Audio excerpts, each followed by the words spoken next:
ये लो कंबल ओढ़ लो। धन्यवाद साहब जी। ये तो मुझे मेरे पापा की आवाज लग रही है। जिनकी तो मेरे पापा ही है। फिर ना तो मेरे को गलतफहमी हुई है। अरे ये भिखारी है, ये तुम्हारे पापा कैसे हो सकते हैं? मैंने पापा की आवाज नहीं पहचानता क्या? और मैंने देख लिया वो मेरे पापा ही हैं यार। अच्छा ठीक है, मैंने मान लिया कि वो तुम्हारे पापा है, लेकिन वो इस हालत में यहाँ ऐसे क्या कर रहे हैं? मैं खुद हैरान हूँ इस चीज को लेकर कि पापा यहाँ इस हाल में क्या कर रहे हैं। अगर मुझे पता होता तो मैं तुमसे थोड़ी बोलता। चलो फिर एक काम करते हैं, बात करके आते हैं पापा से। चल मैं नहीं जाऊंगा मिलने के लिए, मैं नहीं जाऊंगा उनके पास। वैसे इनकी तुम मेरा एक काम कर सकती हो। हाँ बोलो। मैं तुम्हारे सामने हाथ जोड़ता हूँ, तुम प्लीज इनसे जाके पूछो कि इनके ये हाल कैसे हुए हैं। मैं जाऊँ पूछने? आप प्लीज, मैं हाथ जोड़ रहा हूँ तुम्हारे आगे। तुम हाथ मत जोड़ो, मैं जाती हूँ। अंकल जी, आपको यहाँ इस एरिया में पहले कभी नहीं देखा। आप यहाँ कैसे, मतलब इस हालत में क्यों हैं? और आपका परिवार कहाँ है? कहाँ है घर बिटिया? अगर घर होता तो यहाँ ठंड में बाहर में बैठ के थोड़ी ठिठुर रहा होता। अरे अंकल जी, ऐसे कैसे? कहीं तो घर होगा ना आपका, आप ऐसे इधर उधर भटक रहे हैं। पहले रहता था, घर में ही रहता था, लेकिन मेरी बहू और बेटे ने मुझे धक्के मार के घर से बाहर निकाल दिया। क्या आपके बहू बेटे ने आपको घर से बाहर निकाल दिया? मगर ऐसा क्यों किया उन्होंने? वही तो बेटा, जब से मेरे बेटे की शादी हुई है ना, अपनी पत्नी का गुलाम बन गया है। वो अपनी पत्नी के कहने पे चलता है और उसी के कहने पे मुझे घर से बाहर निकाल दिया।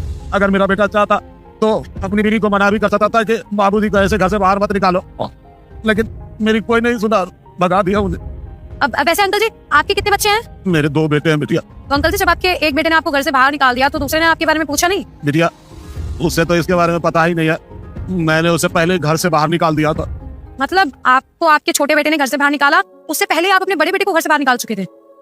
अच्छा देखिए अंकल, ये तो आपने बहुत गलत किया अपने बड़े बेटे के साथ। हाँ बेटा, मैंने अपने बड़े बेटे को छोटे बेटे के कहने पे घर से धक्के मार के बाहर निकाल दिया। अब क्या है कि वो दिन भर घर में पड़ा रहता था, कुछ काम धाम तो करता नहीं था।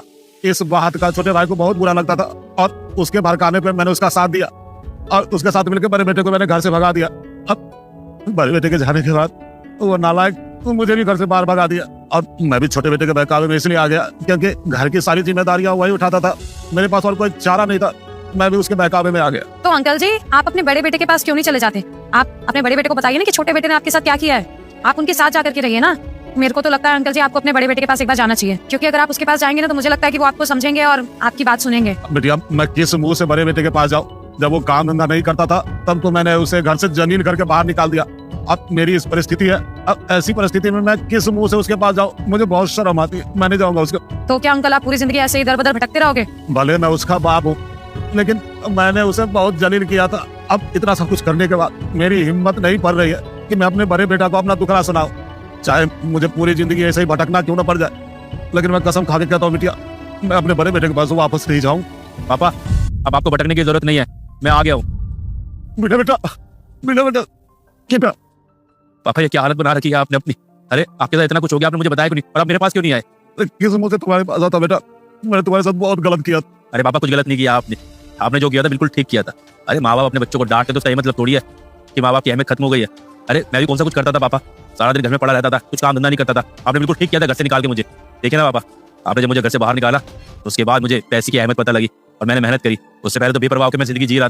आज मैं इतना बड़ा आदमी बना तो कहीं ना कहीं उसके पीछे आपका हाथ है। आपने अगर उस दिन मुझे डांट के घर से ना निकाला होता तो आज भी मैं ऐसे घर में किसी कोने में पड़ा होकर हंसी मजाक करके जिंदगी गुजार रहा होता। और पापा, आपकी हालत देख के मुझे बहुत दुख हो रहा है। अगर आप इस हालत में रहेंगे तो मैं बिल्कुल बर्दाश्त नहीं कर पाऊंगा। पापा बेटा, मुझे माफ कर दे, मैं तेरा गुनहगार हूँ। पापा, ये हाथ मत जोड़िए मेरे सामने।